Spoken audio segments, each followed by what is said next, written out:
Kylie is a mom zooming in from Tampa, Florida. Kylie, you say you feel like an alien in your body, and I hear that from a lot of women when we're talking on this subject. An alien in your body. Tell us what's going on with you. I do. Hi, Dr. Malone, thank you so much for your book. It is not just a guide, but it is a travel guide. It is we're on a journey here through life, and it is just an incredible book. So thank you. You were It's ready super for some grown woman talk, and right? Yes, grown woman talk. It is conversational. I feel like I'm in the room talking to you. So thank you so much for that book. Yeah, you're right about that. This has been going on for a few years, obviously, and that's why I call it a journey, because it took a while to figure out, and you hear that from every woman that you talk to, right? You have these symptoms, you go to the doctor, you're not really getting any answers. And then it was actually my girlfriends that mentioned to me, "Hey, maybe you're going through perimenopause," and I was like, "I'm not old enough to go through perimenopause," and so that's kind of how it happened. But for me, it was dry skin, red skin, brittle hair, headaches, all of those things. And the big thing for me was mood. Your mood, this can render you absolutely powerless. And the reason why is because it doesn't just affect you, but it affects the people around you. And so it's the one symptom that actually affects others. And so, I'm constantly asking my family for grace all the time, because I will say things that, I'm like, did I just really say that? And so it leaves you feeling powerless. So why does menopause impact your mood so much? And, what is it that causes the more anger-prone part of the mood? That's a great question. That's, when we talk mood encompasses a lot of things. It's anxiety, sometimes it's depression, sometimes it's just mental fatigue or brain fog. Mm-hmm. And sometimes weariness, as we're hearing with Tricia before. And sometimes it is irrepressible rage. You can see and hear yourself and say, now, I know that should not be my response. It is inappropriate for the situation at hand. But what I think is worrisome for women is that they feel out of control in that situation. But here's the connection. We think of estrogen and our reproductive hormones as just having to do with reproduction. It's only about our breasts and ovulating and being pregnant. But the reality is our reproductive hormones affect most major organ systems in our body. And what's the one that needs estrogen the most? Our brains. So the areas of our brains that really are responsible for mood, for sleep regulation, for temperature regulation, all of those areas are responsive to estrogen or lack thereof. And when you're in perimenopause, it's not so much that on any one given day you have too little estrogen. Some days you have too much. Some days you have too little. So it is the wild fluctuations that is really scrambling your brain about how to react to situations. And every woman, every perimenopausal woman I know has had that feeling where you're talking and right in the middle is just out of your head. And it's very distressing because women think, am I going crazy? Is Alzheimer's on the horizon for me? Yeah. And it's just your brain trying to adjust. It's used to regular hormones in a cyclical fashion. Well, it's why a lot of women are put on antidepressants. Exactly. That is exactly right. When they really need hormones. Exactly. Yes. Because, if you have never had depression in your life or anxiety in your life and now all of a sudden you have it, that should be the first, second, and third thoughts about what could be causing this. I was depressed and didn't even know it. I had just reached first of all, I could no longer read. I could no longer concentrate on reading. And I felt like, whatever.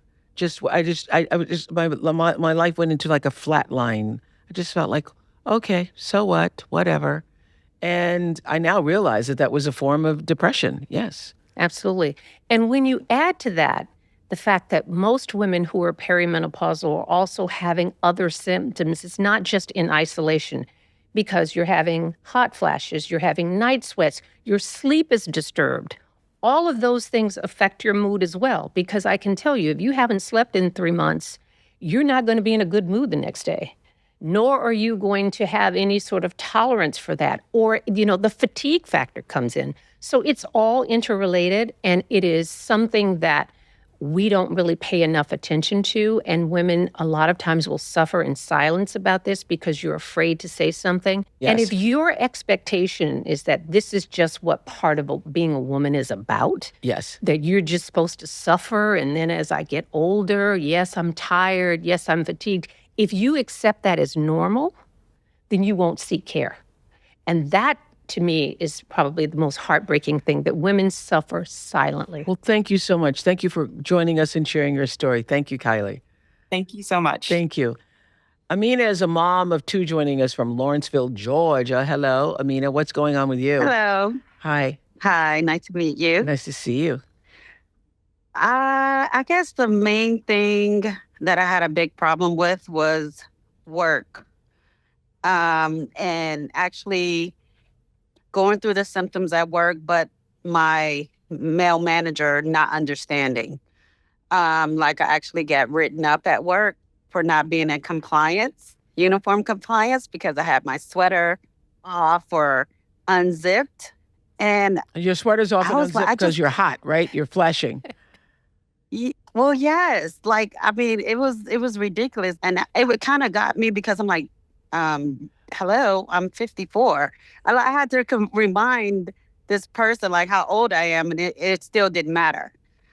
So my family says I'm in denial of of being in menopause because my symptoms have been all over the place or up and down or not have, like, I don't wake up wet or So you I think just, because you don't have that, you're not going through it?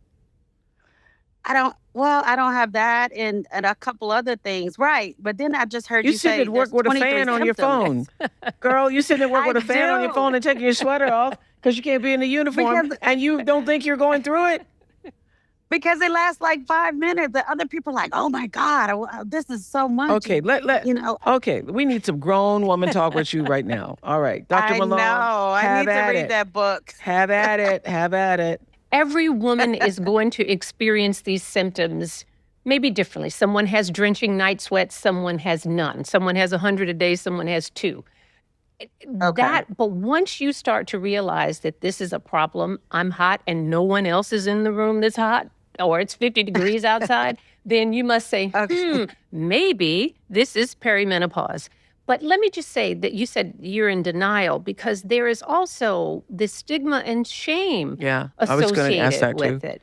Like you're The afraid reason why your to family is telling you and you don't want to admit it is because you think you are attached to the stigma around it, that it means something. It's true. Yes. Because Yeah. I actually hate the word, oh, I'm flashing. Oh, it just makes me feel so old.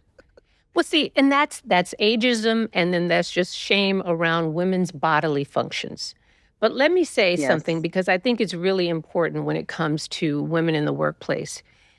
First off, menopause is not a disability. We don't need special dispensations for menopause. What you do need is access to treatment when you are having these symptoms and you are bothered by them. Now, can the workplace be more sensitive and be more aware of the fact that if you are a woman and you are within a certain amount of, certain age range, 100% of your workforce, if they stay there from 45 to 55, will go through this, of your female population.